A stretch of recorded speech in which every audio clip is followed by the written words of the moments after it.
जिसका तुम भजन कर रहे हो, जिसका तुम स्मरण कर रहे हो, वो बिना शिव के मिल ही नहीं सकता, वो मिलेगा ही नहीं।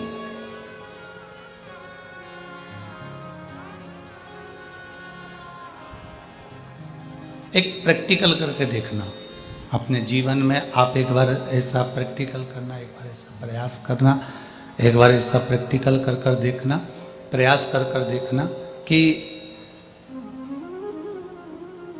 आप किसी भी देवता की माला करना, जो तुम्हारा मन पड़ जाए उस देवता की माला करो, उस देवी की माला करो। हमारी तरफ से पूर्ण तरह से स्वतंत्र है, पूर्ण तरह से छूट है।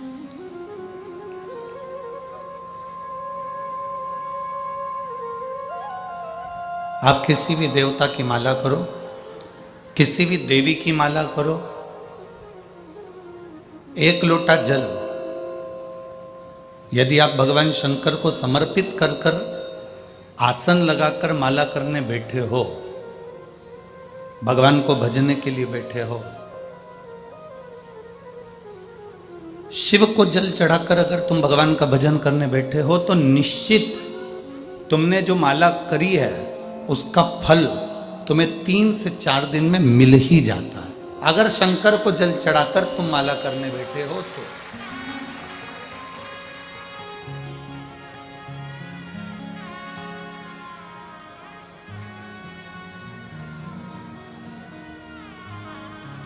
शिव को जल चढ़ाकर यदि तुम भगवत भजन करने बैठे हो तो उसका फल मिल ही जाता है। आप में से कितने लोग हैं जिन्होंने रामायण पढ़ी है या सुनी है?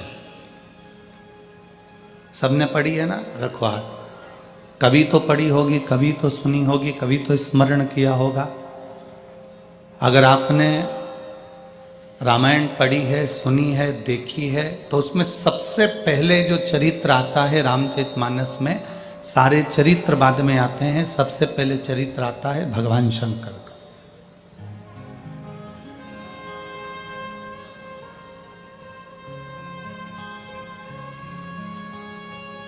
सारे जितने चरित्र आएंगे रामचरितमानस के, जितने संवाद आएंगे रामचरितमानस के, उन सारे चरित्रों से पहले, उन सारे संवादों से पहले, सबसे पहले शिव का संवाद, सबसे पहले शंकर भगवान का संवाद। कारण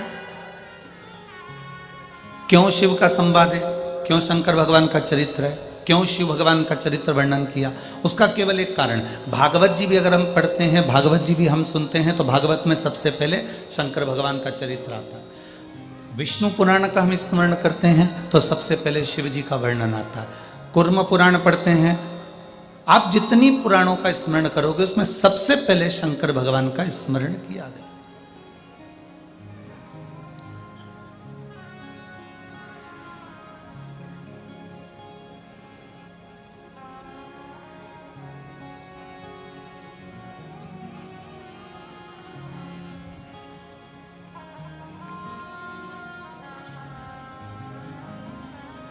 महाराष्ट्र की भूमि पर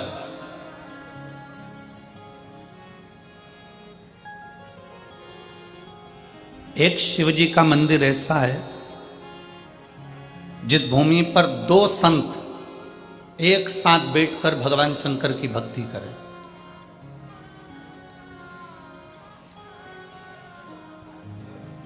महाराष्ट्र की पवित्र भूमि पर एक शंकर का मंदिर ऐसा है जहां राष्ट्र के 2 अनमोल हीरे, अनमोल संत, राष्ट्र के रतन, जिन्होंने शिव का दर्शन एक साथ किया, वो मंदिर है औंढा नागनाथ का मंदिर।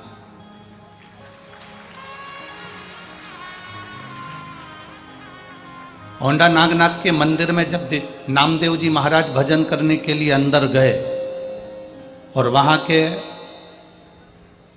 पुजारी ब्राह्मण जन ने उन नामदेव जी महाराज को नृत्य करते हुए देखकर क्रोधित हो गए और उनको उठाकर मंदिर के पीछे फेंक दिया। गुरु नानक देव वहां से आ रहे थे और गुरु नानक देव जी अपनी मस्ती में मस्त संत होता ही यही है, भगवान की भक्ति में इतना मस्त रहता है कि उसको दूसरे से कोई मतलब ही नहीं रहता। गुरु नानक देव जी आ रहे थे और गुरु नानक देव जी स्तुप्त होकर खड़े हो गए उस ओंडा नागनाथ के मंदिर के दरवाजे पर।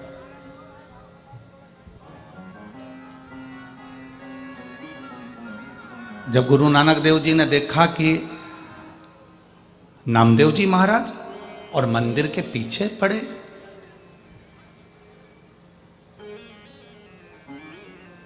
नामदेव जी महाराज का बहुत सारा समय पंजाब की धरा पर निकला था।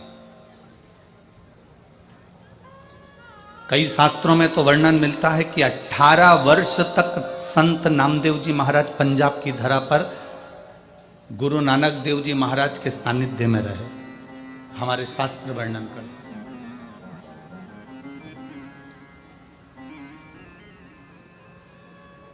गुरु नानक देव जी ने संत नामदेव जी को देखा कि ये मंदिर के पीछे पड़े हैं। गुरु नानक देव जी ने आवाज लगाई, नामदेव नामदेव। नामदेव जी उठकर खड़े होकर प्रणाम कर कर बोले, गुरुवर आप, स्वामी आप। गुरु नानक देव जी ने पूछा, नामदेव तुम्हें तो मंदिर के अंदर होना चाहिए था, तो तुम मंदिर के बाहर क्या कर रहे हो?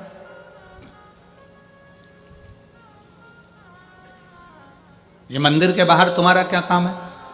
नामदेव जी ने कहा कि मैं भगवान की भक्ति कर रहा था, भजन कर रहा था, कीर्तन कर रहा था, मंत्र जाप कर रहा था, स्मरण कर रहा था और मेरे सुध नहीं रही तो मैं नृत्य करने लगा, मुझे मंदिर के बाहर फेंक दिया गया। गुरु नानक देव जी ने कहा, नामदेव एक बार मैंने तुझे कहा था, दुनिया में ऐसी कोई जगह नहीं जहां पर ईश्वर नहीं, परमात्मा नहीं। हर एक में रब समाया, हर एक में रब का वासा है। नामदेव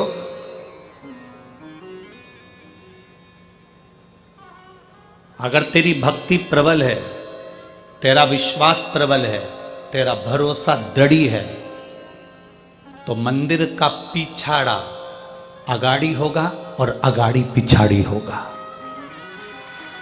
मंदिर का जो पीछे का हिस्सा है वो आगे हो जाएगा और आगे का हिस्सा पीछे। अगर तेरा विश्वास पक्का है, तेरा भरोसा पक्का है, तेरी दृढ़ता पक्की है, तो ये होकर ही रहेगा।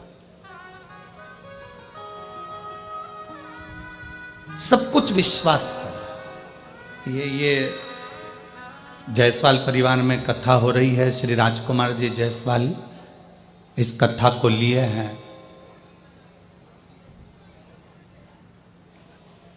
कलयुग में कथा करवाना बहुत कठिन विषय है, बहुत कठिन। और मैं राजकुमार जी जायसवाल जी को धन्यवाद दूंगा और उनकी धर्मपत्नी सौभाग्यवती श्रद्धा जी जायसवाल जी को धन्यवाद दूंगा कि आप दोनों का जो विश्वास है, आप दोनों का जो दृढ़ता है, इतना विश्वास आपका सालासर बालाजी के प्रति और शिव जी के प्रति इतना दृढ़ी है कि भोलेनाथ को आपके यहाँ कथा करने के लिए आना ही पड़ा। ये भरोसा, ये विश्वास। और आप मानेंगे नहीं, मैं ये इस कथा को लाखों लोग आस्था चैनल पर देख रहे हैं, फेसबुक यूट्यूब पर श्रवण कर रहे हैं और कई लोग इस कथा को श्रवण कर रहे हैं। यवतमाल जिले से कई बार कथा के लिए फोन आए। हमने एक ही बात उन लोगों को कही कि भाई ये कथा तो बनी में चली गई है और वो भी यवतमाल जिले के अंतर्गत, वो भी यवतमाल जिले के अंतर्गत ही आती है। तो कथा तो कहीं पर, कथा तो जिले के अंदर ही हो रही है। उस कथा का लाभ आप सब लो। पर मुख्य एक ही बात कहने में आती है कि कहीं पूर्वजों का भाग्य प्रबल होगा, कहीं तुम्हारे माता पिता का भाग्य प्रबल होगा, कहीं उनका पुण्य भाग्य प्रबल होगा और आप लोगों के पुण्य की गुल्लक भराई होगी, तब जाकर ये शिव महापुराण की कथा बनने में आई होगी। ये प्रभु कृपा से।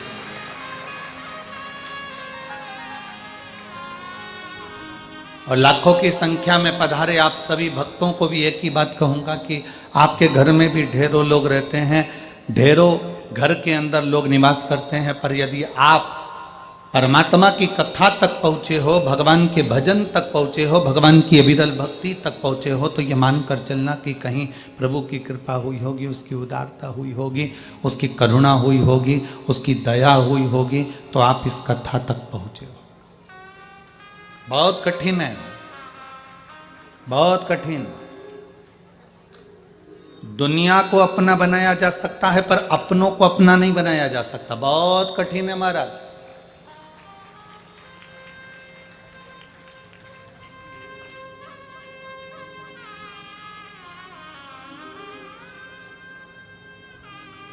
कलयुग में 3 चीजें थीं। कलिकाल में 3 चीजें परमात्मा ने दी थी। पहले नंबर पर दिया था कायदा, दूसरे नंबर पर दिया था वायदा। वायदा मतलब जानते हो, वादा। और तीसरे नंबर पर कलयुग में दिया था फायदा। परमात्मा ने 3 चीजें मनुष्य को दी थी कलिकाल में। पहले नंबर पर कायदा, दूसरे नंबर पर वायदा, तीसरे नंबर पर फायदा। अब 2 चीजें कलयुग से चली गई। पहले नंबर का कायदा, ना बड़ों का, ना छोटे का, ना नीचों का, ना ऊंचे का, ना किसी का, ना किसी का। कोई बड़ा, कोई छोटा, कोई कैसा, कोई कैसा, किसी का कोई कायदा नहीं करता। दूसरे नंबर पर वादा। आज के कलिकाल में कोई वादा नहीं है। कोई तुमसे 10,000 रुपये लेकर चले जाए, तुम वो कह देगा कि हम 15 दिन बाद दे देंगे। कोई वादा नहीं है महाराज। कलयुग में 3 चीजें थी, कायदा, वायदा और फायदा। कलिकाल में से 2 चीजें चली गई। पहले नंबर पर कायदा चले गया, दूसरे नंबर पर वायदा चले गया। कलयुग में केवल एक चीज रह गई, फायदा। आज का व्यक्ति ऐसा हो गया, उसका फायदा काय में है, बस वो देखता है और उसी के पास जाता है जहां उसका फायदा होना हो।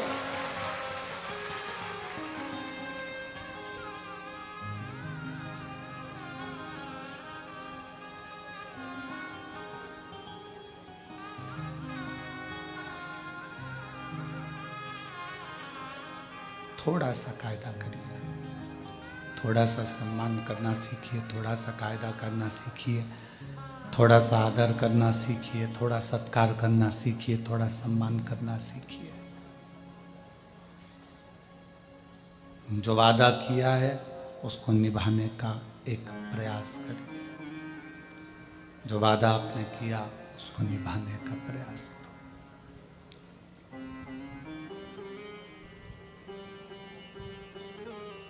40 करोड़ रुपए कमाने वाला भी मरने के बाद 4 कंधे पर ही जाता है। 40 करोड़ के ढेर पर नहीं जाता। वनी में जाते हो तो बात दूसरी है।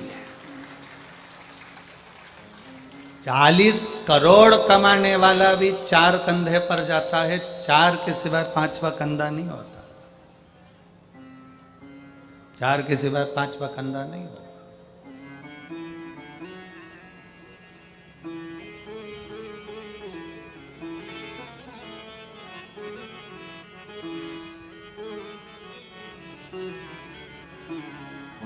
रे मन मुसाफिर निकलना पड़ेगा, काया कुटी खाली करना पड़ेगा। अरे मन मुसाफिर निकलना पड़ेगा, काया कुटी खाली करना पड़ेगा। 40 करोड़ कमाने वाला भी 4 कंधे पर जाता है, उसके लिए ज्यादा कंधे नहीं होते। आशीष इधर आओ, दोनों आशीष आ जाओ। इसको बंद करके आना।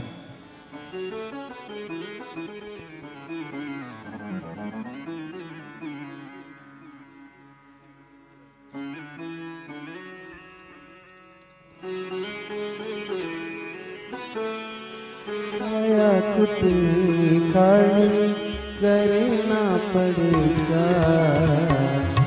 हर मन मुसाफिर निकलना पड़ेगा। काया कुटनी खाली करना पड़ेगा।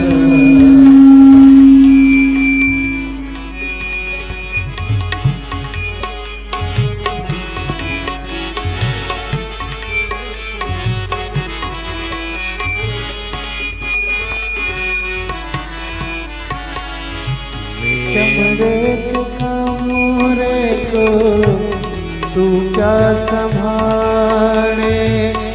जिस दिन तुझे घर का मालिक निकाले, उसका किराया भी भरना पड़ेगा। काया कुटी खाली करना पड़ेगा। रे मन मुसाफिर निकलना पड़ेगा। काया कुटी खाली करना पड़ेगा। रे मन मुसाफिर। शास्त्र कह रहा है 40 करोड़ कमाने वाला भी 4 कंधे पर जाता, 4 कंधे पर जा रहा। 40 करोड़ के ढेर पर बैठकर कोई नहीं जा रहा।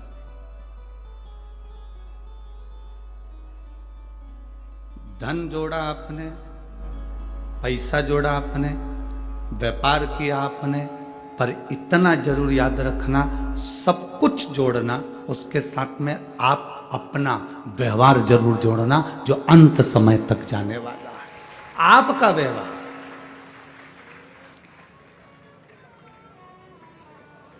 अंत समय तक वो जरूर जाए। और यदि व्यवहार नहीं है तो वो नहीं जाने। शिव पुराण कहती है महाराज, भगवान शंकर का चरित्र कह रहा है, भगवान शिव की पवित्र कथा कर रही है। गुरु नानक देव जी नामदेव जी से कहते हैं कि भजन में अगर बल है तेरे, और मैंने तुझे कहा, नामदेव जी महाराज से कहते हैं, नामदेव मैंने तुमसे कहा, ई वे विठ्ठल ऊ वे विठ्ठल, विठ्ठल बिना बहु पार नहीं। हर जगह पर पांडुरंगा विठ्ठल विराजमान है। कण कण में परमात्मा विराजमान है, इसको ढूंढने की जरूरत नहीं है। सुनो नामदेव, तुम जहां बैठकर भगवान का भजन करोगे वहां पर हरि विठ्ठल पांडुरंगा तुम्हारे सामने होगा, भजो। और नामदेव जी ने जो भजना प्रारंभ करा, स्वयं गुरु नानक देव जी खड़े खड़े देखते रहे कि नामदेव जी भजन में इतने लीन हो गए, इतने लीन हो गए कि शंकर भगवान के मंदिर का दरवाजा बदल गया और दरवाजा सम्मुख में हो गया। गुरु नानक देव जी ने नामदेव जी को जगाया, और गुरु नानक देव जी नामदेव जी को जगा कर कहते हैं, नामदेव उठो, तुम्हारी भक्ति का बल बढ़ा तो भगवान शंकर का दर्शन तुम्हें पीछे की ओर भी हो गया। ये भक्ति होती है। लोग कहते हैं गुरुजी हम कौन से कलर का कपड़ा पहने, भगवान मिल जाएंगे। हम कौन से कलर का कपड़ा धारण करें, भगवान मिल जाएंगे। हम कौन सी नदी के तट पर जाकर बैठें, भगवान मिल जाएंगे। शिव महापुराण की कथा कहती है, भगवान को पाने के लिए कपड़े बदलने की जरूरत कभी नहीं पड़ती, भगवान को पाने के लिए केवल कलेजा बदलना पड़ता है, परमात्मा तुम्हारे सामने आ जाता है। केवल हमको कलेजा बदलना है, केवल हमको अपना मन बदलना है, केवल हमको अपनी चित्त बदलना है, केवल हमको हमारी वृत्ति बदलना है। विचार और जल, ये दोनों गंदे नहीं होना चाहिए। विचार और जल अगर गंदे हैं, जल गंदा है तो आपको स्वस्थ नहीं होने देगा, आप बीमार की बीमार रहेंगे।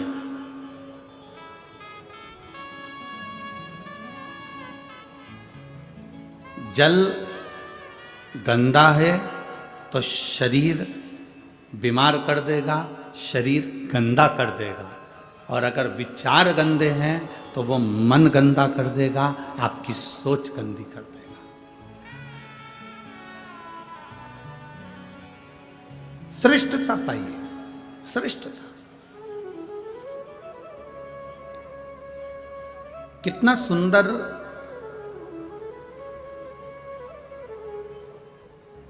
संवाद शिव महापुराण के अंतर्गत आता है।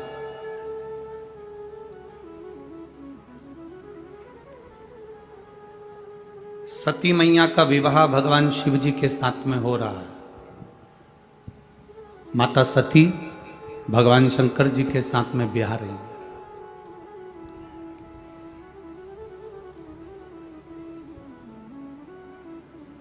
सती मैया का विवाह भगवान शिव के साथ में हो रहा है। सती मैया भगवान शंकर को अधिक प्रेम करती है, बहुत प्रेम। दक्ष प्रजापति ने सती माता को समझाया था। दक्ष प्रजापति ने माता सती जी से कहा था कि सती सुन, तू ये विवाह मत कर, ये शादी मत कर, मैं तेरे लिए अच्छा वर देख देता हूँ, अच्छा घर देख देता हूँ, तेरे लिए अच्छा परिवार देख देता हूँ। पर सती मैया नहीं मानी। मुझे विवाह करना है तो केवल शिव से करना है और किसी से।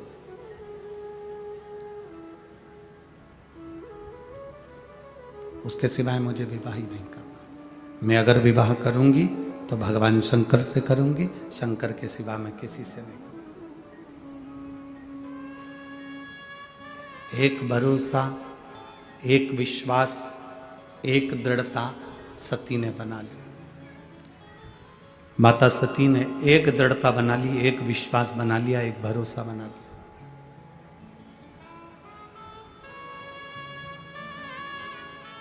अगर मैं विवाह करूंगी तो केवल शिव से। अब शंकर भगवान कहां रहते हैं? कैलाश पर। शिव जी कहां निवास कर रहे हैं? शमशान में।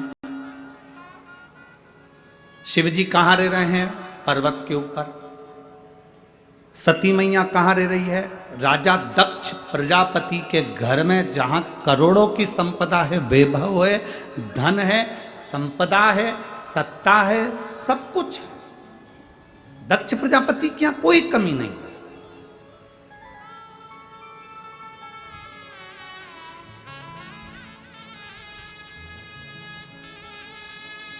समझाया जा रहा है, सती मेरी बात मान ले तो विवाह मत कर। सती मेरी बात मान ले तो शिव से विवाह मत कर। तू और किसी से विवाह कर लेगी मैं चल जाएगा।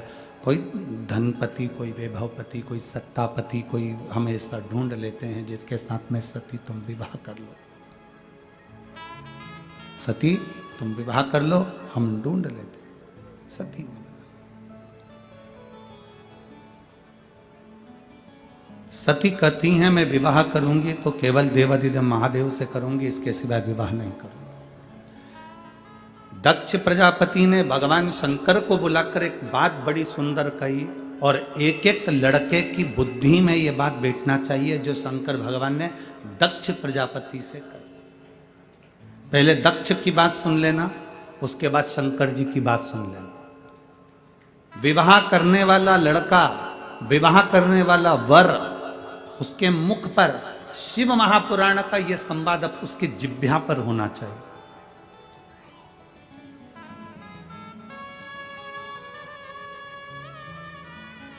दक्ष प्रजापति ने कहा, सुनो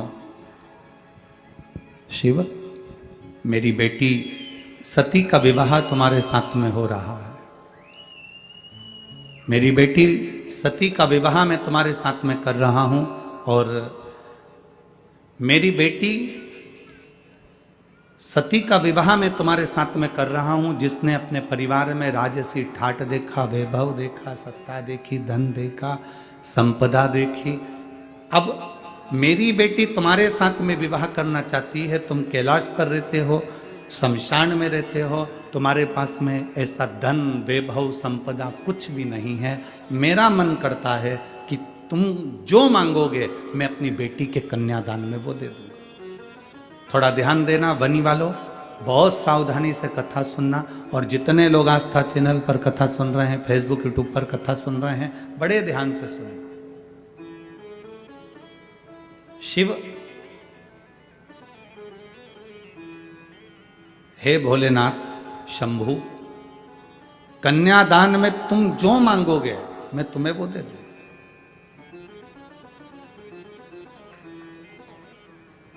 आज मेरी बेटी ब्याह रही है, तुम्हें जो चाहिए मांगो। भोलेनाथ जी ने कहा दक्ष प्रजापति को देखकर।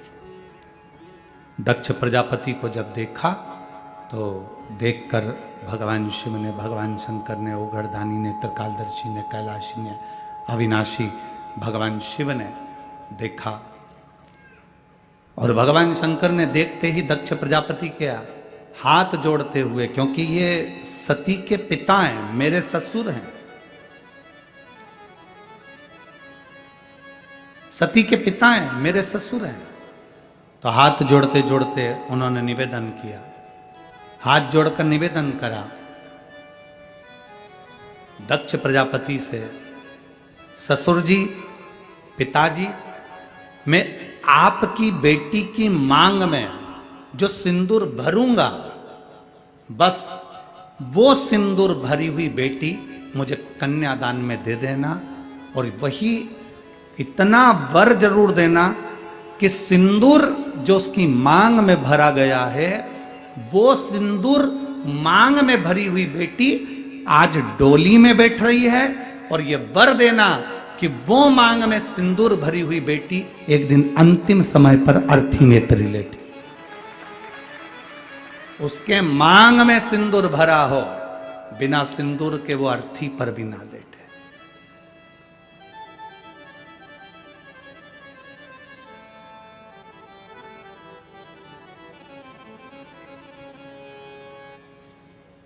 शक्तिपीठ गए हैं? किसी शक्तिपीठ के दर्शन करें आप लोगों ने? हाथ तो उठाओ जरा। 52-51 जितनी शक्तिपीठों का स्मरण हमारे शास्त्रों में आता है, उन शक्तिपीठों में जाइएगा।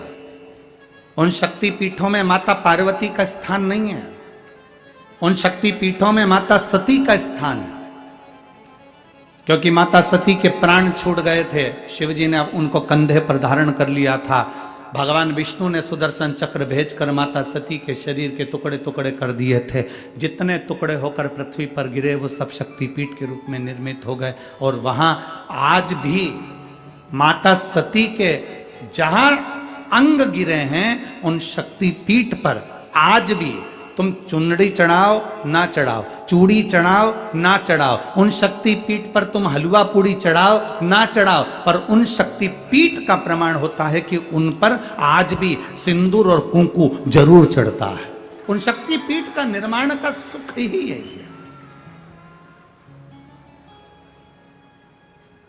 और किसी भी शक्तिपीठ पर जाओ, जितने तुम माता रानी के दर्शन करने के लिए जाओ, तुम चाहो जिस देवी के दर्शन करने के लिए जिस शक्तिपीठ पर चले जाओ, तुम्हारे को जिस शक्तिपीठ पर जाना है उस शक्तिपीठ पर जाओ। देवी का दर्शन करने के लिए, तुम माता रानी का दर्शन करने के लिए, तुम भवानी का दर्शन करने के लिए जिस शक्तिपीठ पर जाना चाहो उस शक्तिपीठ पर जाओ। वहां से कुछ लेकर आओ मत आओ, पर इतना जरूर याद रखना, कोई अगर शक्तिपीठ से आ रहा हो तो तुम्हारे मुख से निकलना चाहिए कि हमारे लिए प्रसाद भले मत लाना, पर वहां से थोड़ा सा सिंदूर कुंकू जरूर लेकर आना, रोली जरूर लेकर आना। वो हमारे लिए सौभाग्य का विषय है, वो हमारे लिए आनंद का विषय है।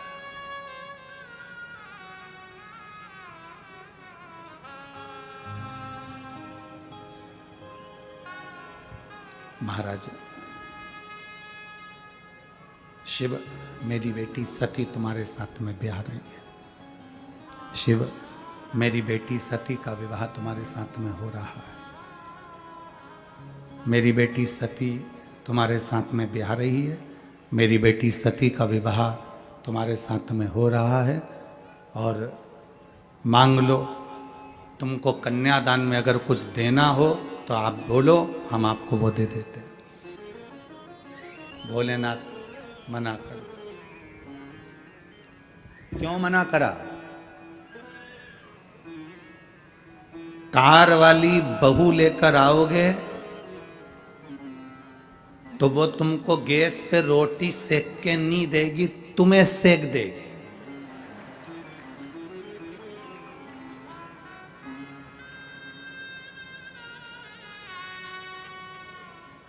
पर संस्कार वाली बहू लेकर आओगे तो जैसे वनी में शिव महापुराण की कथा हो रही है, ऐसी कथा तुम्हारे यहां भी हो जाएगी अगर संस्कार वाली ला।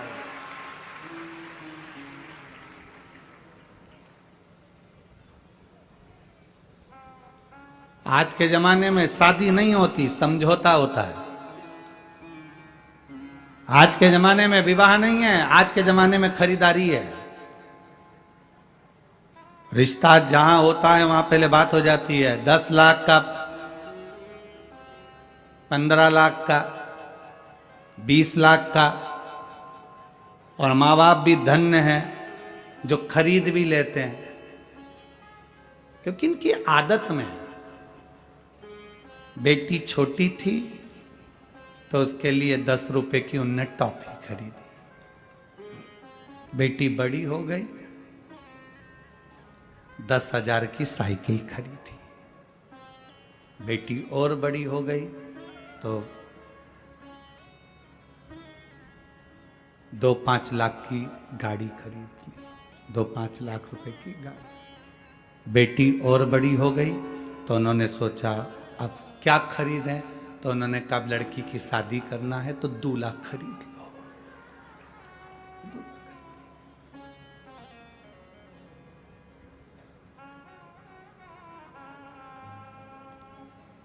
तुमने भी सोचा ससुर अच्छा मिला है, गाड़ी दे रहा है, जमीन दे रहा है, बेटी दे रहा है, half set, full set, sofa set सब दे रहा है, पर तुम ये अंदाजा नहीं लगा के बैठे कि उसकी बेटी जब तेरे यहाँ आएगी तो सोफा सेट तो रहेगा, हाफ सेट तो रहेगा, फुल सेट तो रहेगा, पर तू अपसेट रहेगा।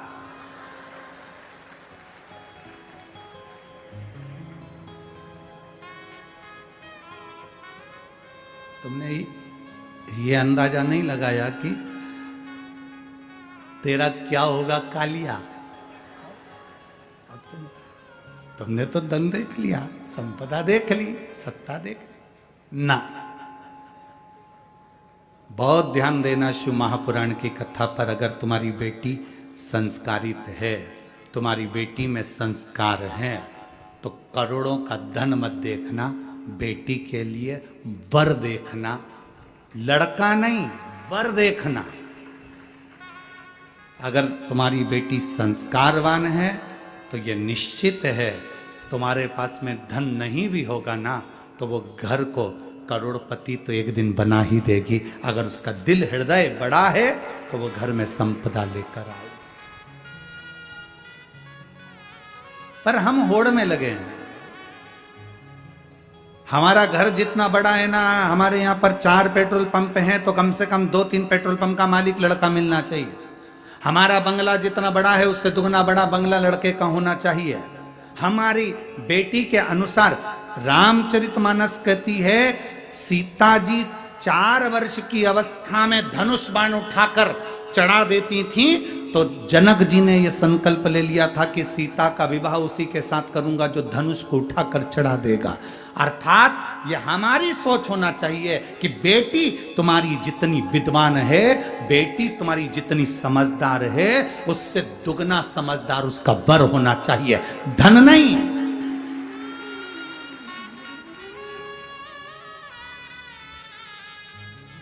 हम धन दुगना देखते हैं, हम संपदा दुगनी देखते हैं, हम पैसा दुगना देखते हैं, पर लड़का विवेक से दुगना नहीं देखते, बुद्धि से दुगना नहीं देखते कि हमारी बेटी के अनुकूल हो।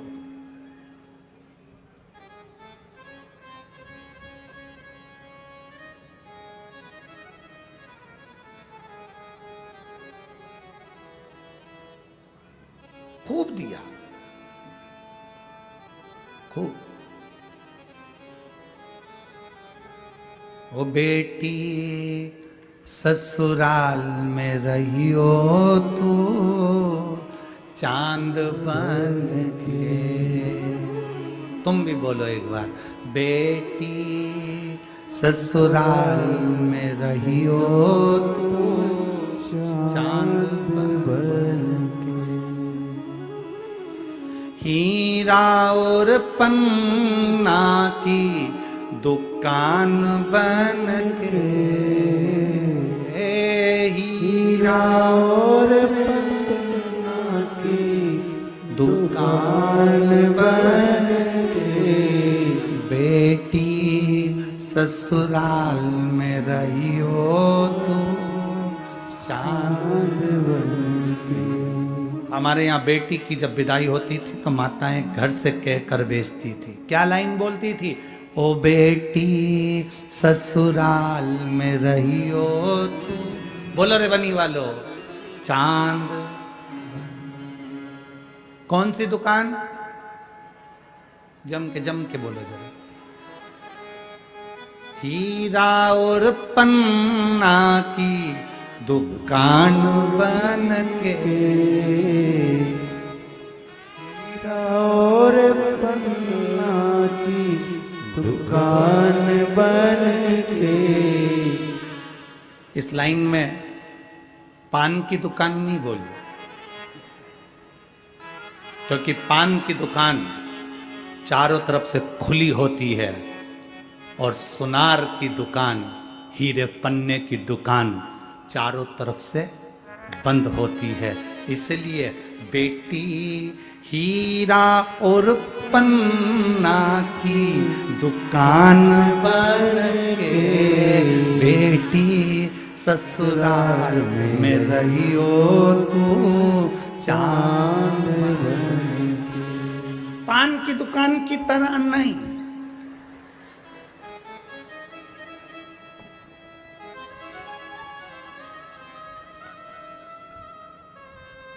हीरा पन्ना की दुकान चारों तरफ से ढकी, चारों तरफ से ढकी।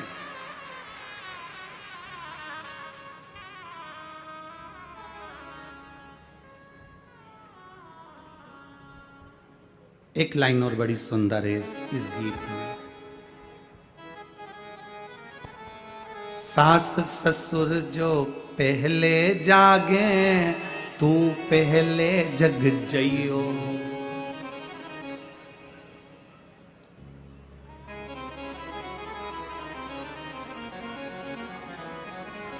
अब तुम भी बोल लो जरा इस लाइन को। सास ससुर जो पहले जागे, तू पहले जइयो।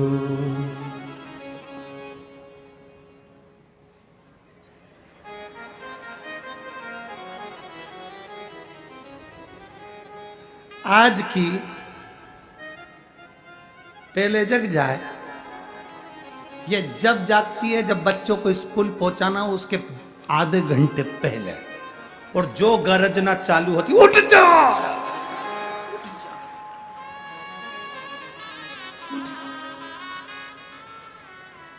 बच्चे तो नहीं उठते, पर पास में जो सो रहा है भेरू वो उठ जाता। उठते से हाथ जोड़ के बोलता है, ए चंद्र घंटा,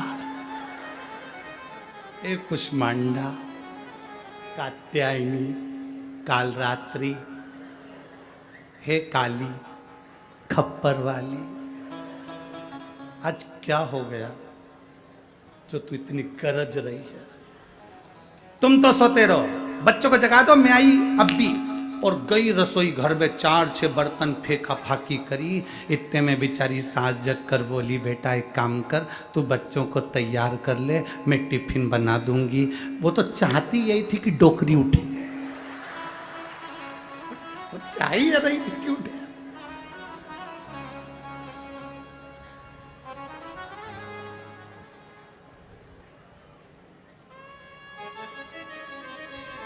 जब तक बच्चे स्कूल नहीं पहुंच जाएं तब तक इतनी चिल्लाए, इतनी चिल्लाए, इतनी चिल्लाए, और बच्चे जब स्कूल पहुंच जाएं तो बच्चे भी घर के पांव पड़ के जाते हैं, हाथ हिला के जाते हैं। माँ बड़ी खुश होती है, मेरे बच्चे मुझे बाय करके गए। बच्चे कहते हैं बाय नहीं करा, 5 बजे तक की छुट्टी। बाय बाय नहीं करा है हमने, 5 बजे तक की छुट्टी है। तो क्या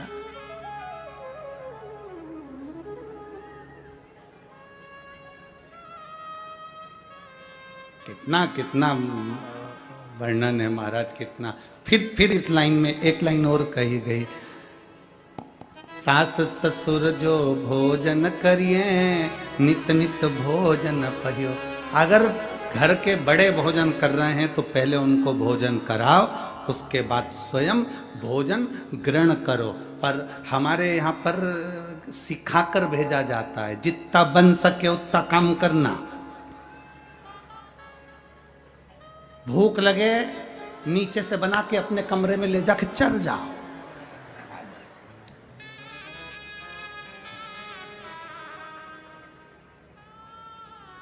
प्रयास करो।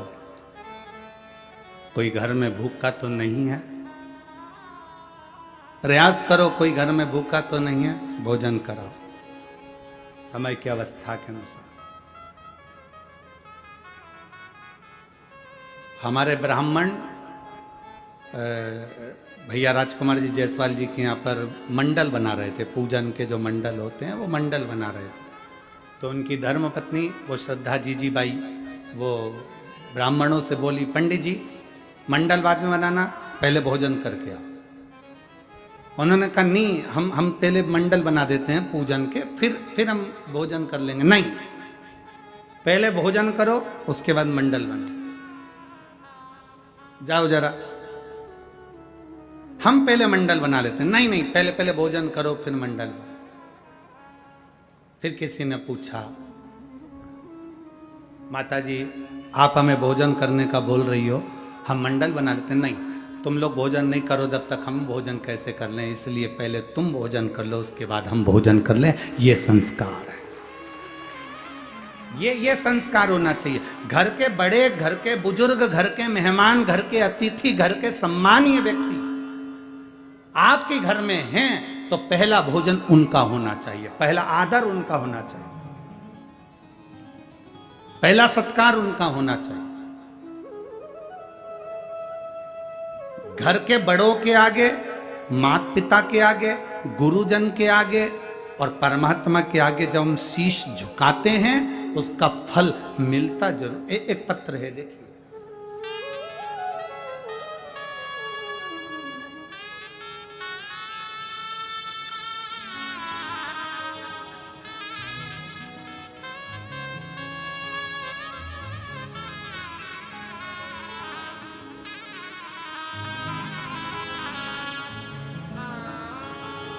मैं कविता जायसवाल नागपुर से आई हूं। कहीं बैठी हो तो हाथ हिला सकती हैं, आप ही हैं, हाथ हिला दे। मैं कविता जायसवाल नागपुर से हूं गुरुजी। आपको भी प्रणाम और आपकी माता जी को भी प्रणाम, धन्यवाद। आपकी माता जी को भी प्रणाम जिन्होंने ऐसे पुत्र को जन्म दिया, जिन्होंने शिव महापुराण की कथा जनमानस को सुनाई, धन्यवाद। आपके कथा के माध्यम से एक लोटे जल का क्या महत्व होता है, हमारे भीतर एक विश्वास और श्रद्धा उत्पन्न करिए। 2020 से मैंने आपकी कथा टीवी पर सुनना प्रारंभ करी। मेरे 2 बेटे हैं, दोनों सीए की पढ़ाई कर रहे थे। दोनों बेटे कभी 2 नंबर से कभी 3 नंबर से रह जाते थे। बच्चे आए हैं साथ में, हाथ हिला दो बाबू, बधाई आपको पहले तो बहुत बहुत। 2-2, 3-3 नंबर से रह जाते थे। आज के समय के बच्चे कैसे शंकर जी पे भरोसा कर लें, क्योंकि आज वैज्ञानिक युग है और वैज्ञानिक युग में इतनी जल्दी विश्वास पैदा नहीं होता परमात्मा के प्रति। पर मेरे बच्चे जब 2-2 नंबर से रह रहे थे तो मैंने दोनों बच्चों से कहा कि अब की बार यदि एग्जाम देना तो शिव जी पे 1 लोटा जल चढ़ाओ, बेलपत्री में शहद लगाओ और भगवान शंकर को समर्पित कर कर फिर जाओ। बच्चे हंसकर कहते हैं, माँ बेलपत्री पर शहद लगाकर समर्पित करने से क्या रिजल्ट अच्छा आता है?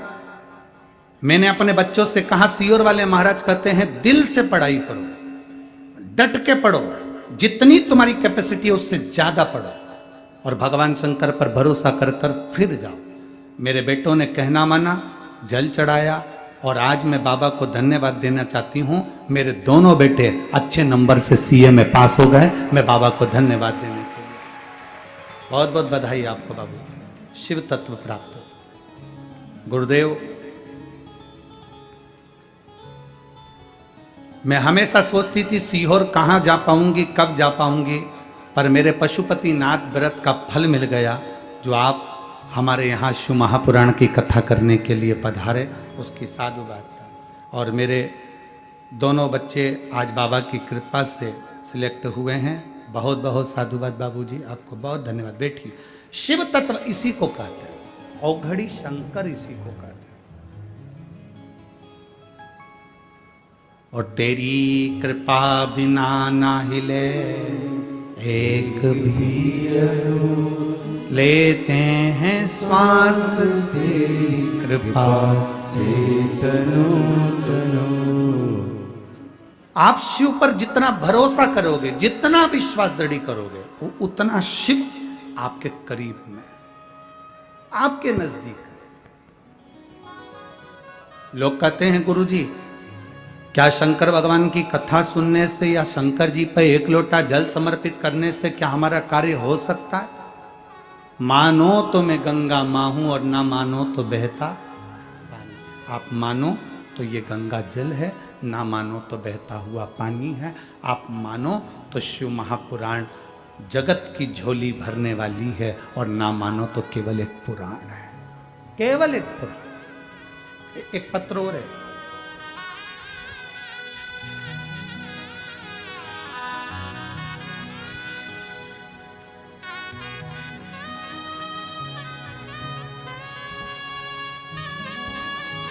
मेरा नाम हितेश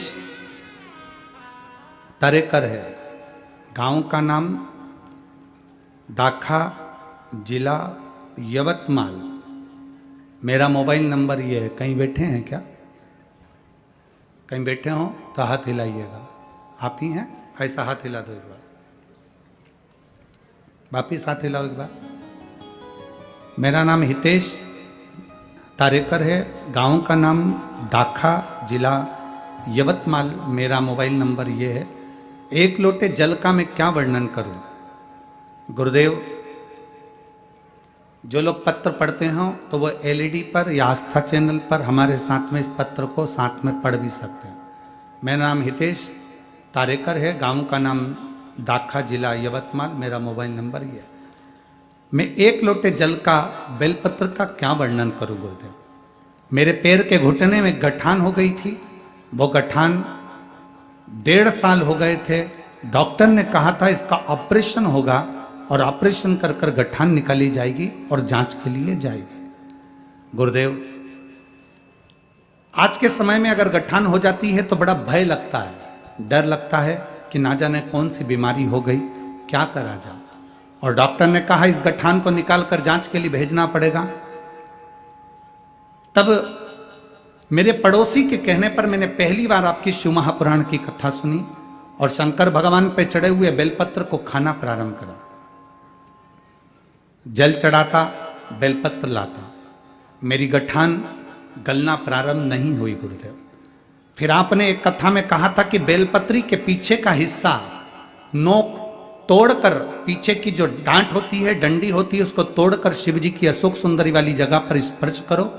उसको चढ़ाकर स्पर्श कर कर कुंदकेश्वर महादेव का नाम लेकर उसको खाना प्रारंभ करो। गुरुदेव, मैंने 22 दिन तक उस बेलपत्री के पीछे की डंडी को अशोक सुंदरी वाली जगह पर चढ़ाकर कुंदकेश्वर महादेव का नाम लेकर खाना प्रारंभ करा और बाबा से विनती करी, बाबा मेरे पाँव में गठान हो रही है, डॉक्टर के हिसाब से इसका ऑपरेशन कराकर ये मुंबई जांच के लिए जाएगी।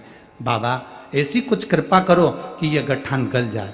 बाबा ऐसी कृपा हुई, 22-23 दिन तक मैंने वो बेलपत्री के पीछे की डांट अशोक सुंदरी वाली जगह पर चढ़ाकर कुंदकेश्वर महादेव का नाम लेकर खाना प्रारंभ करा और बाबा की कृपा से मेरा ऑपरेशन भी नहीं हुआ और मेरी गठान पूरी गल गई। मैं बाबा को यहाँ नमन करने के लिए आया।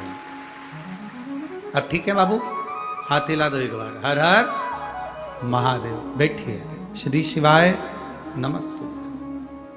खाली ना जाता कोई दर से तुम्हारे, खाली ना जाता कोई दर से तुम्हारे, मैं भी खड़ा हूँ नन्ही बाह पसारे, अपने गले से लगा लो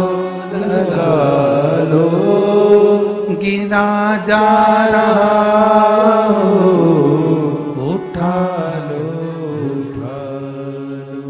भोले अपने दर से अब तो न टालो, गिरी जा रहे हो, उठा लो। शिव महापुराण ढोंग से, छल से, प्रपंच से, पाखंड से दूर है। शिव महापुराण केवल एक कार्य बताती है, शंकर का भजन करो और एक लोटा जल समर्पित कर कर अपनी जिंदगी को सार्थक करो। बस ये शिव महापुराण बोल बम का नारा है, सारी समस्या का हल। शिव को एक लोटा जल समर्पित करो।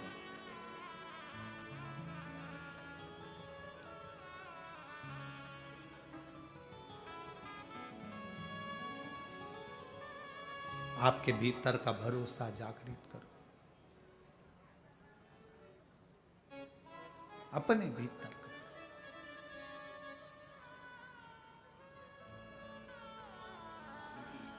और जब भीतर का भरोसा जागृत होगा तो शिव को मिलने में कोई देरी नहीं होगी।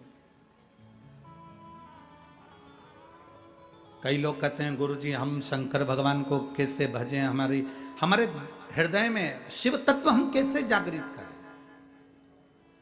हम हमेशा कहते हैं, पहले भी कहा आज फिर कहते हैं, कोई व्यक्ति हमको छोड़कर चला जाता, जिसके लिए तुमने बहुत कुछ किया, वही तुम्हें छोड़कर चला गया, धोखा देकर चला गया। सबसे पहला काम क्या करते हो तुम? जो तुमको छोड़कर चले जाता है, अपने मोबाइल में से उसके फोटो, बोलो बोलो जम के बोलो जरा, डिलीट कर दो। फिर फोटो डिलीट करने के बाद में उससे जितनी चैट हुई है, बात हुई है, बोलते जाओ, वो भी डिलीट। फिर फेसबुक, इंस्टाग्राम, व्हाट्सएप पे उसको ब्लॉक कर दिया।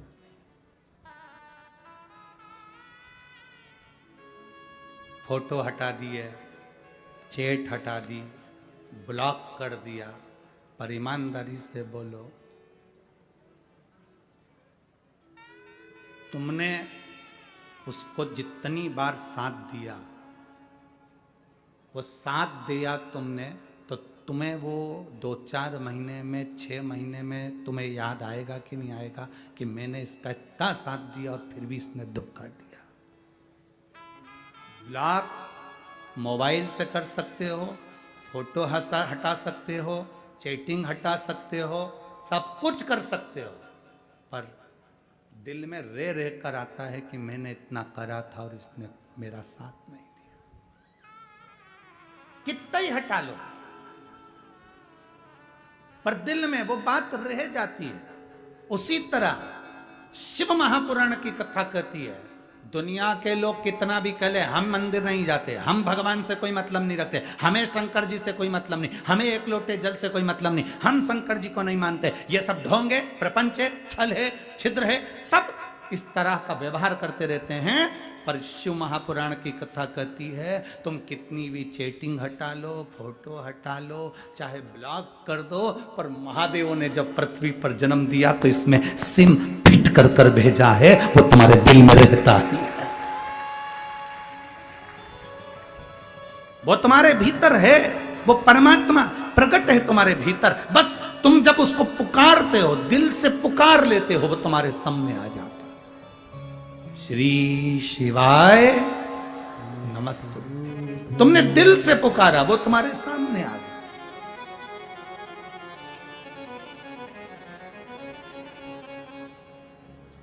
जिस दिन तुमने दिल से पुकारा वो तुम्हारी साक्षी में आ गया।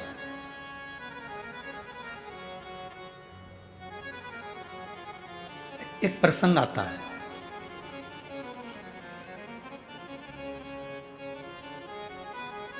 काशी के राजा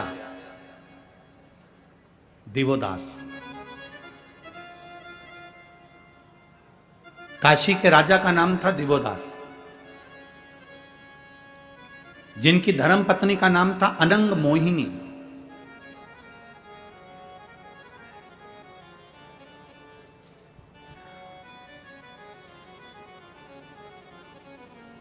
अनंग मोहिनी का नियम था, गंगा जी का जल भरती थी लोटे में, पात्र में, और पति शिव जी की भक्ति में लगा रहता था तो उसको ले जाकर देती और शंकर जी पे जल समर्पित करती। दिवोदास की धर्म पत्नी अनंग मोहिनी का नियम था, काशी नरेश की धर्म पत्नी अनंग मोहिनी का नियम था शिव की भक्ति करना। एक बार अनंग मोहिनी आ रही थी,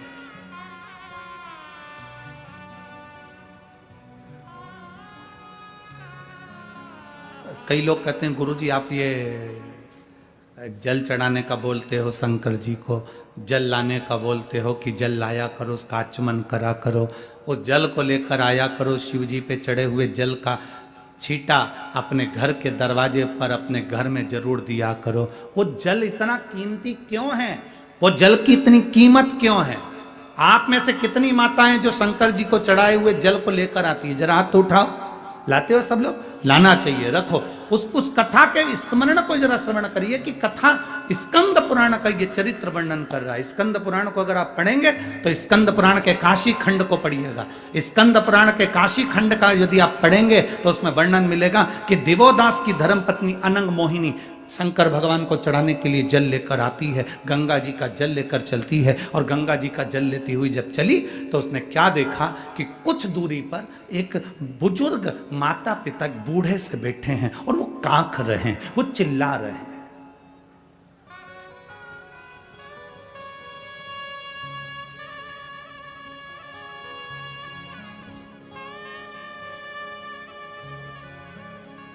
चिल्लाने का भी एक तरीका होता है।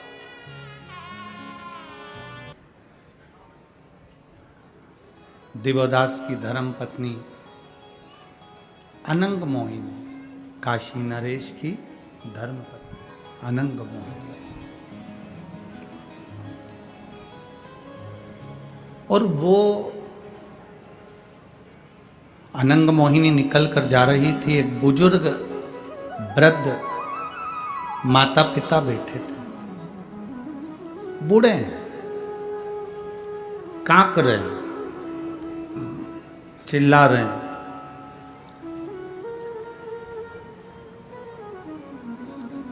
अनंग मोहिनी के कानों में शब्द गया। आपसे अगर कोई पूछे कि शंकर जी पे जल चढ़ाया हुआ घर क्यों ले जाया जाता है, पीने के क्यों काम आता है, आचमन क्यों किया जाता है, उस जल का महत्व क्या?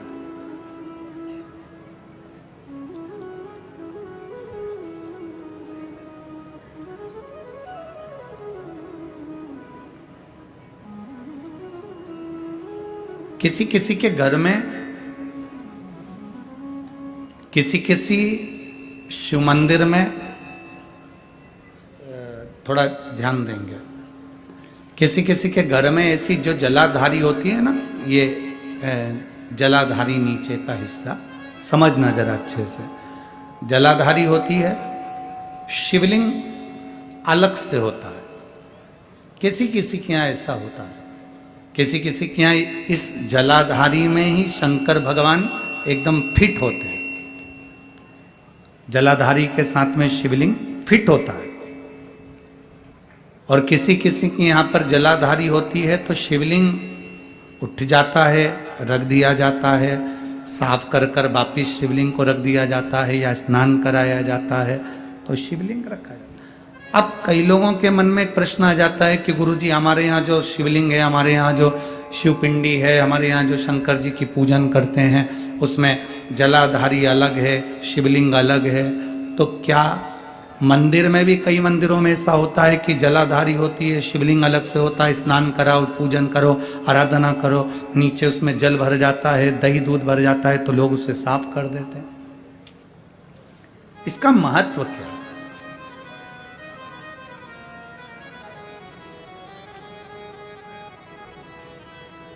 पहले तो अच्छे से समझ लो उसको।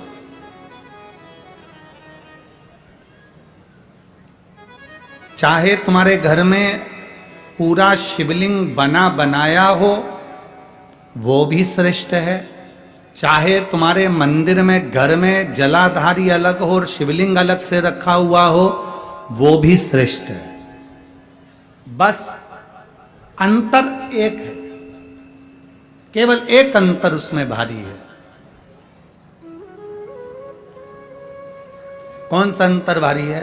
कि जो शिवलिंग फिट है, जो शिवलिंग उसमें लगा हुआ है, उसकी आप आराधना कर रहे हैं, उसमें आप जल चढ़ा रहे हैं, भक्ति कर रहे हैं, आराधना कर रहे हैं, उसका भी फल पूरा मिलेगा। जो शिवलिंग अलग से है, उस जलाधारी पर रखा हुआ है, उसकी आराधना कर रहे हैं, उसका भी फल पूरा मिलेगा। पर अंतर इतना आता है कि जैसे जो फिट शिवलिंग है जलाधारी के साथ रखा हुआ, उस पर एक बेलपत्र चढ़ाई हुई, एक बेलपत्र चढ़ाई हुई हजारों फल देने वाली होती है। जो अलग शिवलिंग अलग जलाधारी होती है, उस पर एक बेलपत्र भी अगर हम चढ़ा रहे हैं तो वो सहस्त्र सहस्त्र फलदायी प्रदान कर देती है। उसमें कई लोगों के मन में एक संशय हो जाता है, हमारा नीचे का जो जलाधारी है वो चांदी की है, शिवलिंग नर्मदा के कंकर का। कई बार किसी के मन में आ जाता है कि हमारे यहाँ जलाधारी अलग है पीतल की, शिवलिंग हमारे यहाँ कांच का है, स्फटिक का है, पारद का है या पाषाण का है, तो क्या फल देगा कि नहीं देगा? क्यों नहीं देगा?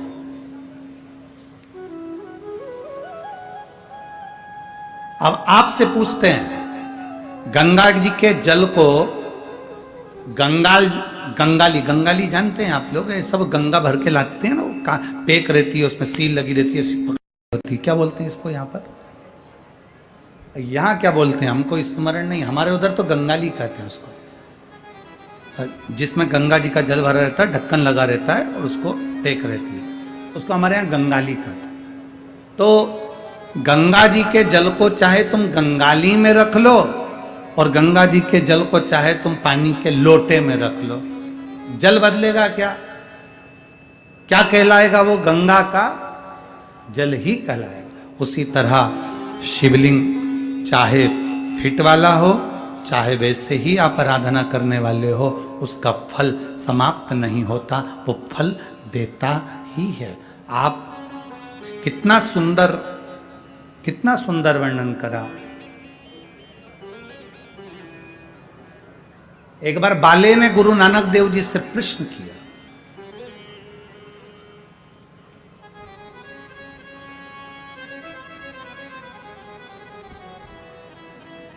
बड़ा विचित्र सेवक था ये बाले, भगवान गुरु नानक देव जी का बड़ा विचित्र। उसने एक प्रश्न किया, गुरु नानक देव जी से प्रश्न किया कि गुरुवर आपसे एक प्रश्न है, क्या मेरा रोज गुरुद्वारे जाना जरूरी है? क्या मेरा रोज मंदिर जाना जरूरी है? क्या मेरा रोज परमात्मा की चौखट पर जाना जरूरी है? गुरु नानक देव जी ने कहा, बाले अपने घर में बैठकर भी अगर तू जिस ज्योतिर्लिंग का स्मरण करता है या गुरुद्वारे का स्मरण करता है या गुरु का स्मरण करता है, तू वहां तक नहीं भी पहुंचा, तेरा दिल भी अगर वहां तक पहुंच गया तो समझ लेना कि तू गुरुद्वारे तक, तू मंदिर तक पहुंच गया। हमारा मन, हमारा दिल, हमारा हृदय, हमारा चित्त अगर वहां तक पहुंच रहा है तो समझ लो कि हम वहां तक पहुंच गए। आप में से कई लोग ऐसे बैठे हैं जो कथा में तो आ जाते हैं पर दिल ही नहीं लग पाता भगवान की कथा। बोलो सही है कि गलत है? कई लोग ऐसे होंगे जिनका मन भी कथा में नहीं लग पाता। कथा में बैठे हैं, तैयार होकर आए, पानी की बोतल भी लाए, खाने पीने का सामान भी लाए, चली थी तो 2 रुमाल भी लेके चली है, रुमाल में सुपारी भी बांध के लाई है। ऐसे ही नहीं आई है।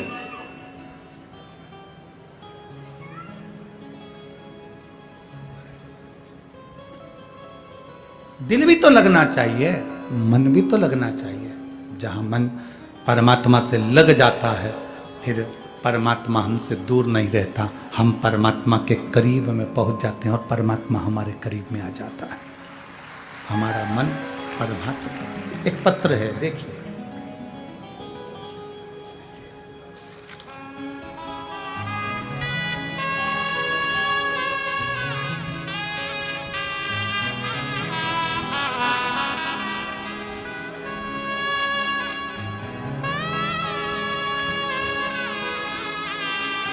मैं ऐश्वर्या अमर पंचारे, कहीं बैठी हो तो हाथ हिला सकती हैं। आप ही हैं बेटा?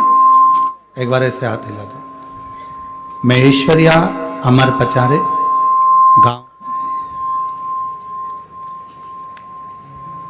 गांव महाकालपुर, तहसील बनी, जिला यवतमाल।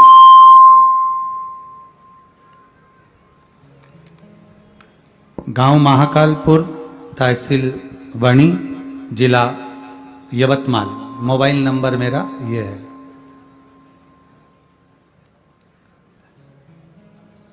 मैं बाबा का क्या गुणगान करूं गुरुदेव? मेरे बाबा ने मुझे दुख से निकालकर खुशियां प्रदान करी। गुरुदेव 7 साल की थी तब से मुझे मिर्गी की बीमारी थी। आज 27 साल की हो गई, बीमारी झटके आते रहे, तकलीफ बहुत रही। शायद ही कोई ऐसा हॉस्पिटल हो जिसमें हमारा इलाज नहीं हुआ। सारे इलाज करवाए पर कोई फल नहीं। 2021 में मेरी छोटी बुआ ने टीवी पर पहली बार कथा सुनी, और पहली बार जब कथा सुनी तो सुनकर देखा, फिर हमसे कहा कि कथा सुनना प्रारंभ करो। हमने अपनी बुआ से कहा क्या कथा सुनने से मिर्गी की बीमारी ठीक हो सकती है क्या? ऐसा होता है क्या? बुआ कहने लगी तेरा मन हो तो सुन, एक बार कथा तो सुन। हमने कथा सुनना प्रारंभ किया गुरुदेव।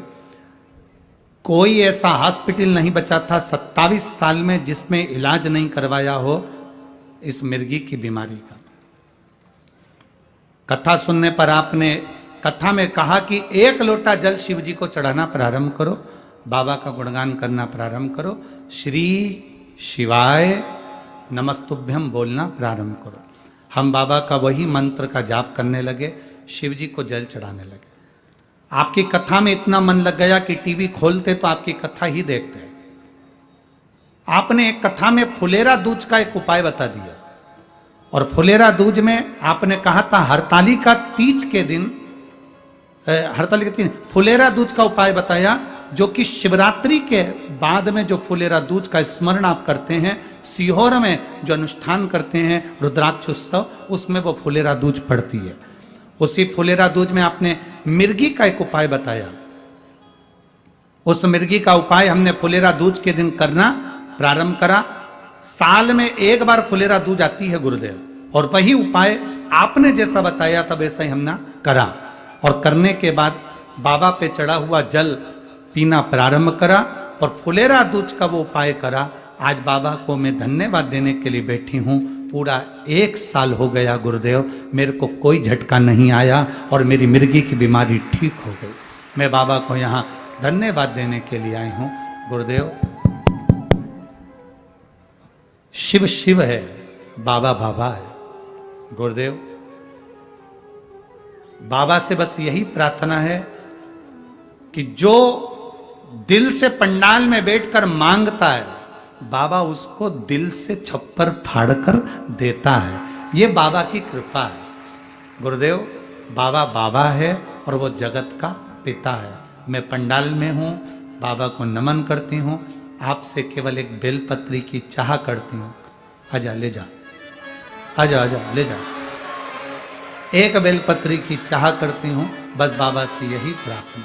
शिव तत्व है महाराज, औघड़ी है शंभु, औघड़ी। और खाली ना जाता कोई दर से तुम्हारे, खाली न जाता कोई दर से तुम्हारे, मैं भी खड़ी हूँ बाह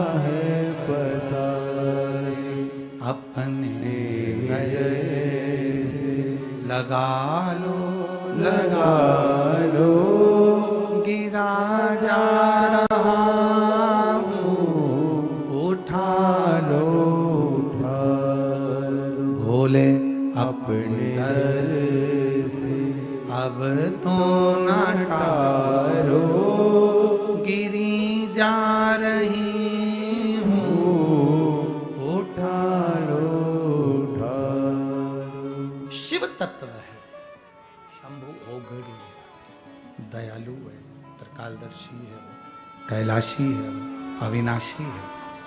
सहज नहीं है शंकर, सहज।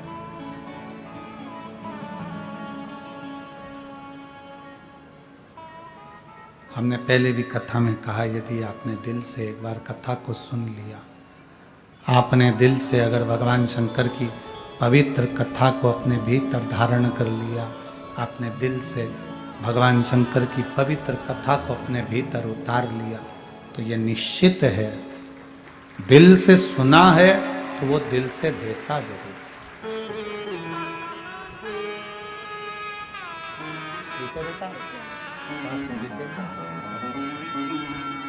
श्री शिवाय। शिव तत्व है महाराज, औघड़ी है शिव, त्रिकालदर्शी।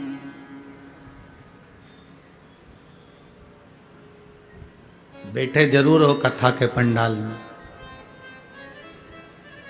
आए जरूर हो कथा के पंडाल में, पर ये मान कर चलना, कथा का पंडाल नहीं है ये। आप अपने पिता से अपने दिल की बात कहने के लिए पहुंचे हो, अपने पिता से अपने मन की बात कहने के लिए। ये केवल कथा का पंडाल नहीं, अपने मन की बात कहने का स्थल। अनंग मोहिनी दिवोदास राजा की धर्म पत्नी निकल कर जा रही है और उसने दो वृद्धों को देखा, कांख रहे, चिल्ला रहे, रो रहे।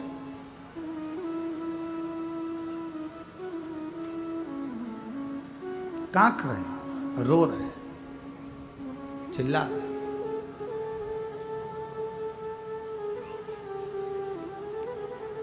जल लेकर आवाज सुनते ही दिवोदास राजा की धर्मपत्नी अनंग मोहिनी उन बुजुर्ग के पास में पहुंची, उन बुजुर्गों के पास में पहुंची।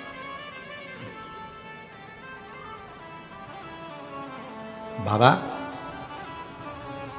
क्या हुआ? आप कांप रहे हो, आवाज लगा रहे हो, चिल्ला रहे हो, हुआ क्या? क्या कष्ट है आपको? क्या तकलीफ है आपको? क्या दुख है आपको? क्या हुआ है?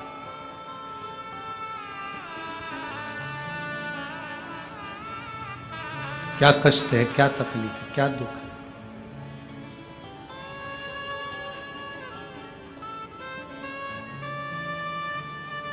हाथ जोड़ रहे हैं दोनों बुजुर्ग, बूढ़े माता पिता जो बैठे थे वहां बुजुर्ग, शरीर में कष्ट हो रहा था, भयंकर स्वरूप था, पूरा शरीर गल सा रहा था, नेत्रों से नीर बह रहा था। जैसे ही गंगा का जल दिवोदास की धर्म पत्नी अनंग मोहिनी लेकर उनके पास में पहुंची और उन्होंने कांकना, चिल्लाना, जो ताड़ शरीर में हो रहा था, जो कष्ट शरीर में हो रहा था, वो चिल्लाना बंद कर दिया, कष्ट बंद कर दिया, आवाज लगाना बंद कर दिया, चिल्लाना बंद। अनंग मोहिनी वहां से चल दी, कुछ नहीं बोली। बाबा से पूछा, उन्होंने जवाब नहीं दिया, चुप हो गए, मौन हो गए, स्तुप्त हो गए, चल दी।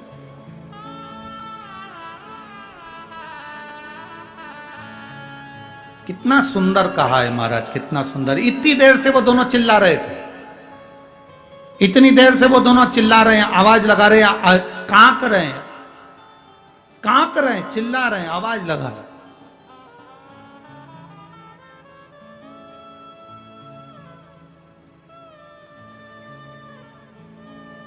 चिल्ला। और जैसे ही अनंग मोहिनी उनके पास में पहुंची और उन्होंने चिल्लाना बंद कर दिया, आवाज लगाना बंद कर दिया। बहुत ध्यान देना, दुकान पर बैठे हो आप,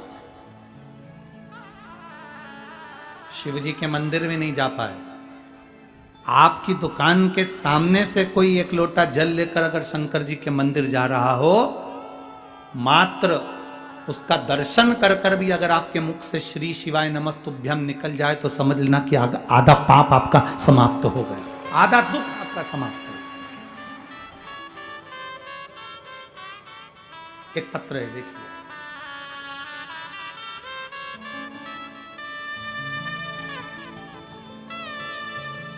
हर्षा सुनील यादव,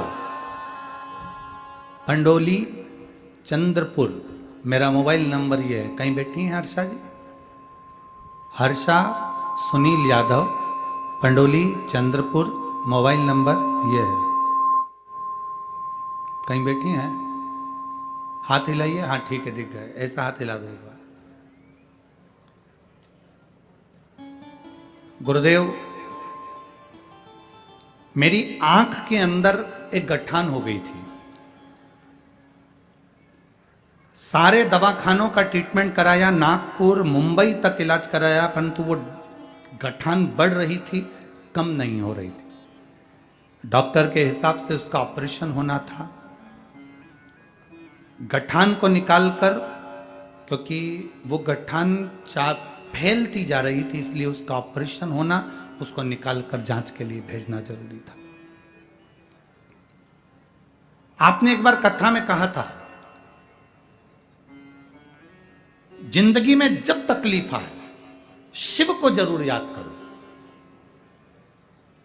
गुरुदेव, शिव चतुर्थी की पूर्णिमा की रात को आपने एक 31 बेलपत्री का उपाय बताया था। आप जब उपाय बताते हो तो लोग कहते हैं कि ये टोटके वाला बाबा है, टोटका बताता है, पर गुरुदेव आपका एक एक उपाय आप नहीं बोलते, स्वयं महादेव व्यासपीठ से बोलता है। आपका उपाय नहीं रहता, शिव उपाय बताता। आपने शिवरात्रि के दिन, रात्रि के पूर्णिमा, शिवरात्रि की चतुर्थी के बाद की जो पूर्णिमा है, रात को 31 बेलपत्री का उपाय करने को बोला था, जो 12 बजे रात को चढ़ाना था। मेरे घर के लोग आश्चर्य कर रहे थे, क्या ऐसा करने से कोई गठान गल जाती है? आंख में गठान है और बड़ी बीमारी के चांस हैं, इसको ऑपरेशन कराओ, ये क्या फालतू का काम कर रहे हो? फिर भी गुरुदेव, मेरा विश्वास शिव पुराण पर था, मैंने आपकी वाणी पर भरोसा करा और वो रात को 12 बजे उपाय करा। 31 बेलपत्री चढ़ाकर लाना, उस बेलपत्री का स्मरण कर एक एक बेलपत्री को 31 दिन तक पाना, वो करा मैंने। बाबा की ऐसी कृपा हुई गुरुदेव, मेरी आंख में जो गठान हो गई थी, आज बाबा की कृपा से पूरी गल चुकी है। मैं पूर्ण तरह से स्वस्थ हूं और बाबा को प्रणाम करने के लिए हम यहां आ गए। अब ठीक है बाबू? हाथ हिला दो एक बार। पूर्ण तरह से ठीक है, आंखें ठीक। श्री शिवाय नमस्तुभ्यम। मैं जायसवाल परिवार को भी धन्यवाद देना चाहती हूं। हमने तो कभी नहीं सोचा था कि हमारे यवतमाल बणी में कथा हो जाएगी, पर उन्होंने करवा दी, उसके लिए मैं उनको धन्यवाद देती हूँ। बाबा के चरणों को प्रणाम करती हूँ। और नीचे उन्होंने बहुत सुंदर लाइन लिखी, हम तो बाबा के भरोसे रहते हैं, हम तो बाबा के भरोसे रहते हैं। ये शिव तत्व है। औघड़ी है शंभु, त्रिकालदर्शी है शिव।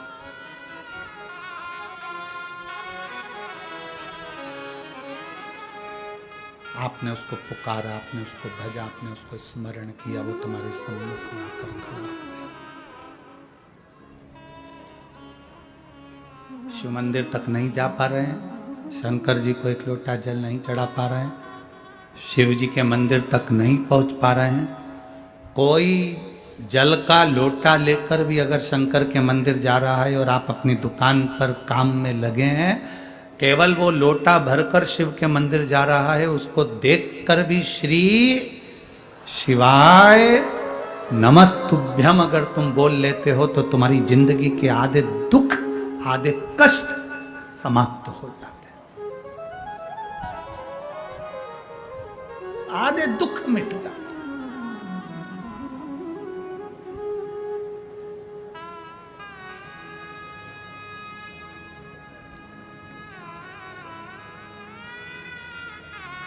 शंकर भगवान के भक्त को देखकर कभी हंसो नहीं, शिव के भक्त को देखकर कभी ताना कसो नहीं। शंकर के भक्त अड़भंग होते हैं, इनको देखकर कभी अपशब्द मत कहो, इसका भुगतान भोगना। ये कथा कर रही है अनंग मोहिनी की देव, यहां कथा कह रही है दिवोदास की धर्म पत्नी की। कितना दुख भोगना पड़ता, कितना कष्ट। और बहुत ध्यान दो, तुम्हें मालूम पड़ जाए कि टीवी पर आस्था चैनल पर शिव महापुराण की कथा आपको सुनने को मिल रही है, आप उसको तुरंत निकालो, सुनो, उसका स्मरण थोड़ी सी देर की भी हमारे भीतर जाएगी, वो हमको सुख देगी। आपके यवतमाल जिले में कथा हो रही है, बनी में कथा हो रही है, 100, 500, 150, 300, 50, 60 किलोमीटर की दूरी पर भी आप रहते हो, तो प्रयास करना कि हम भी एक दिन शिव महापुराण की कथा में पहुंचे, हाजिरी लगा। लोग कहते हैं ये शिव महापुराण की कथा है, हम तो हमारी व्यासपीठ से ये वर्णन करते हैं, ये कथा नहीं है, ये तो मेडिकल कैंप लगा है। जिसने इलाज करवा लिया वो इलाज करवा लिया, जो रह गया वो रह गया। कैंप है, आओ बैठो, इस पवित्र रज को अपने शरीर से लगाओ और भगवान शंकर की भक्ति को धारण कर कर फिर जाओ।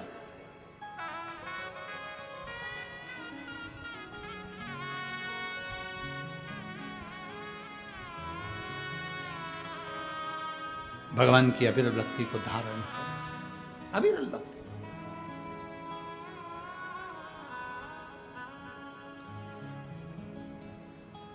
शिव कथा कह रही है, अनंग मोहिनी वापिस आ गई, कांकना बंद हो गया, चिल्लाना बंद हो गया, जो तड़फन थी उन दोनों के शरीर में वो समाप्त। केवल पानी का जो लोटा है, जल का जो पात्र है, वो करीब में गया और दर्शन किया तो उनके दुख आधे से ज्यादा मिट गए, केवल दर्शन।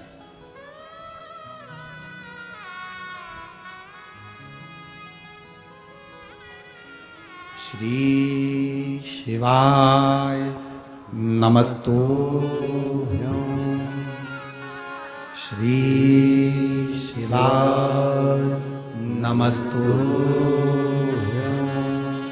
श्री शिवाय नमस्तुभ्यं, श्री शिवाय नमस्तुभ्यं, श्री शिवाय नमस्तुभ्यं। भोला सब दुख काटो ओ भोला सब दुख काटो शिव शंकर जपो तेरी माला, बाबा जपूं तेरी माला, भोला सब दुख काटो मारा।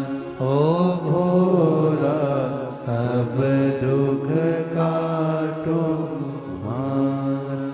वेश है मंगल मंगलकारी, वेश है मंगल मंगलकारी। शमशान वासी हमारा, शमशान वासी हमारा। ओ भोला सब दुख काटो हमारा। ओ भोला सब दुख काटो हमारा। शिव कथा कर रही है, केवल मंत्र का स्मरण ही बहुत।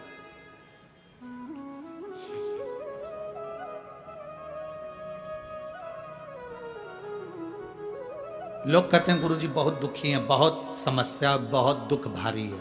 होता है, बहुत दुख भारी है। अभी कथा थी, शायद 40 गांव की कथा का स्मरण करा होगा। उसमें एक पत्र था, उसके पति के ऊपर सफेद कपड़ा तक डाल दिया था और डॉक्टर ने उस बॉडी को दे दिया। देखा था आप लोगों ने? देखा था कि नहीं देखा था? बॉडी को दे दिया गया, ले जाओ, ये मर चुका है। पर विश्वास थोड़ी ना मरा था, विश्वास नहीं मरा, मर चुका है, ले जाओ। एक पत्र यहां भी आया, उस व्यक्ति के 2 फोटो लगाए गए हैं। एक पूर्ण तरह से जब शरीर बेकार हो गया उसका, और एक शरीर ठीक हो गया उसका। मेरा नाम नीता गजानन कन्हेर, प्रेम नगर, नागपुर से हूँ। मेरा मोबाइल नंबर ये है, कहीं बैठी हो तो हाथ हिला सकती हैं। अगर कहीं बैठी हो, आप ही हैं, ऐसे हाथ हिला दो। मेरा नाम नीता गजानन कन्हेर, प्रेम नगर, नागपुर से हूँ। मेरा मोबाइल नंबर ये है। मेरे पति श्रीमान गजानन कन्हेर आए हुए हैं क्या? नहीं आए? गजानन कन्हेर 2022 में उनकी तबीयत बहुत खराब हो गई। नागपुर में लता मंगेशकर हॉस्पिटल में उनको एडमिट करा गया। डॉक्टर ने बोला उनका शरीर का सोडियम पूरा चले गया है और ये ठीक होना मुश्किल है। 2 महीने तक उनको हॉस्पिटल में रखा गया, पर शरीर धीरे धीरे बेकार होता गया। आखिरी में उनको वेंटिलेटर पर डाल दिया गया। वेंटिलेटर पर डालने के बाद में उनका शरीर काम करना बंद कर दिया। गले में से नली डाल दी गई, उसमें से बूंद बूंद पानी देते रहे। शरीर पूरी तरह से बेकार हो चुका था। धीरे धीरे करते करते डॉक्टर ने महीना, 1.5 महीना, 2 महीना निकाला, पर शरीर में कोई आराम नहीं लगा। अब करें तो करें क्या? डॉक्टर ने कहा आप इनको घर ले जाओ। गुरुजी हमने फोटो लगाया है, जैसा हम उनको घर में लेकर आए थे, उनके गले में नली लगी हुई थी। वेंटिलेटर से उनको भेज दिया गया था। एक बॉडी की तरह उनका शरीर था, ना उठ पाते थे, ना हिल पाते थे, ना जान पाते थे, ना देख पाते थे। केवल दवाई देना थी तो गले की नली में से दे दी जाती थी। डॉक्टर के हिसाब से उनका बचना मुश्किल था। हम घर लेकर आ गए, परंतु मन नहीं करा। फिर वापिस हम नागपुर के केयर सेंटर में उनको लेकर गए। केयर सेंटर में फिर उनका इलाज चालू हुआ, पर उनको आराम नहीं लगा। हॉस्पिटल की ही नर्स ने कह दिया कि एक काम करो, दवाई तो देती हो ना। फिर वापिस हम नागपुर के केयर सेंटर में उनको लेकर गए। केयर सेंटर में फिर उनका इलाज चालू हुआ, पर उनको आराम नहीं लगा। हॉस्पिटल की ही नर्स ने कह दिया कि एक काम करो, दवाई तो देती हो ना, शंकर जी को लोटा भर के जल चढ़ाओ और श्री शिवाय नमस्तुभ्यम का जाप कर कर वो जल इनकी नली में 2-2 बूंद देना प्रारंभ करो। कुंदकेश्वर का नाम लो।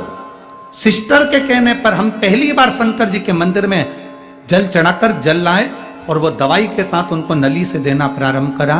और 20 दिन के बाद उन्होंने आंखें खोली और बाबा की कृपा से उनके शरीर ने काम करना प्रारंभ कर दिया। गुरुदेव बाबा बाबा है, मैं 2 फोटो लगा रही हूं, एक फोटो में मेरे पति की दशा और दूसरे फोटो में मेरे पति ठीक हुए, उसका फोटो लगा रही हूं। अब ठीक है बाबू, दोनों हाथ हिला दो एक बार। श्री शिवाय नमस्ते। शिव तत्व शंभु शंकर ओघड़ी शिव है, बैठी वो ओघड़दानी है, त्रिकालदर्शी। सारी समस्या का हल, बैठिए बैठिए। शिव कृपा इसी को कहा। आप आए हो शिव महापुराण की कथा को सुनने के लिए, ना जाने कौन से भाग्य होंगे ये बनी वालों के जो ये कथा यहां पहुंच गई। अब किस्मत आपकी है कि आप कथा के पंडाल तक पहुंचते हो, नहीं पहुंचते। ये आपका भाग्य, आपकी किस्मत।